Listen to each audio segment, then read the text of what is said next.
Transport Commissioner. Today we are conducted special drive on the contract carriage buses.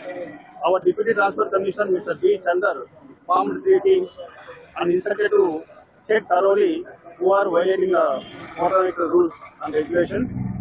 And also, today we are focusing on the emergency exit passages. Those bus owners are obstructing the emergency passages. We are noticing that emergency exits and also book the cases and also instructed the owners to remove the obstructions whatever there at the emergency exits. We noticed that a lot of the buses are constructed beds and seats by obstructing easy passage at the time of the emergency. Today we booked 10 cases against the vehicles who are violating the rules and also seized the vehicles and also instructed the owners, please remove the extra berth, whatever the constructed at the emergency exit.